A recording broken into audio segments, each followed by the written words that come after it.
2025 সাল হয়ে উঠবে আপনার জন্য লাকি সাল। বজরংবলীর আশীর্বাদে এই 3টি রাশির ভাগ্য হবে উজ্জ্বল। নমস্কার প্রিয় দর্শক বন্ধুরা, কৃষ্ণার্জুন চ্যানেলের পক্ষ থেকে জানাই আপনাদের আন্তরিক স্বাগত। হিন্দু ধর্মে হনুমানজিকে শক্তি এবং সাহসিকতার প্রতীক হিসাবে বিবেচনা করা হয়। জ্যোতিষশাস্ত্রেও বীর বজরঙ্গীর পূজার বিশেষ তাৎপর্য রয়েছে। বিশ্বাস করা হয় যে ভগবান হনুমানের আরাধনা করলে মঙ্গলের অশুভ প্রভাব কমে যায় এবং ভক্তদের ওপর তার আশীর্বাদ থাকে। হনুমানজির সংকট মোচন সর্বদা কিছু রাশির চিহ্নের ওপর বজায় থাকে, যার কারণে এই ব্যক্তিদের পক্ষে 2025 সালেও লাভ পাওয়া সম্ভব। শুধু তাই নয়, ব্যবসায় আর্থিক সুবিধা পাওয়ার সম্ভাবনাও রয়েছে। আসুন প্রিয় দর্শক বন্ধুরা, জেনে নেওয়া যাক এই রাশির তালিকায় আপনার রাশি আছে কিনা। মেষ রাশি। 2025 সালটি মেষ রাশির জন্য খুবই শুভ হতে চলেছে। কর্মজীবনে সাফল্য অর্জনের এটাই হবে আপনার সময়। আপনার স্বামী অথবা স্ত্রীর সাথে সম্পর্ক আরো দৃঢ় হবে। হনুমানজির কৃপায় আপনার সমস্ত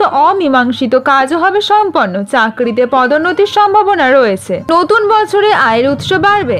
আগামী বছরটি বিনিয়োগের দিক থেকে খুবই লাভজনক। ব্যবসায় প্রচুর লাভের সম্ভাবনা রয়েছে। আত্মবিশ্বাস বাড়বে। দাম্পত্য জীবনে চলমান সমস্যার অবসান হতে চলেছে। বৃশ্চিক রাশি। জ্যোতিষশাস্ত্রের গণনা অনুযায়ী 2025 সালে আপনি প্রতিটি ক্ষেত্রে সাফল্য অর্জন করবেন। এই সময়টি আপনার কেরিয়ারের জন্য ভীষণই ভালো। বিয়ের প্রস্তাব অনুমোদন হতে পারে। আপনি নতুন চাকরি পাবেন যা সমস্ত আর্থিক সমস্যার সমাধান করবে। এই সময় চলমান আদালতের মামলা আপনার পক্ষেই হবে। পরীক্ষায় কাঙ্ক্ষিত ফল পাবেন আপনি। বন্ধুদের সমর্থন থাকবে আপনারই ওপর। মকর রাশি। ভগবান হনুমানের কৃপায় নতুন বছরটি আপনার জন্য শুভ হবে। আর্থিক লাভের সুযোগ বাড়বে। আপনি সৌভাগ্য পাবেন। বিনিয়োগের দিক থেকে আগামী বছরটি খুবই শুভ। সম্পর্কের মধ্যে ভালোবাসা এবং বিশ্বাস বাড়বে। আপনার ঘরে কিছু নতুন জিনিসের আগমন ঘটবে, যেটি বৈষয়িক আরামই বাড়াবে। আগে কোনো বিনিয়োগ থেকে বড় লাভ পাওয়ার সম্ভাবনা রয়েছে। আপনার বিদেশ যাওয়ার সম্ভাবনা আছে।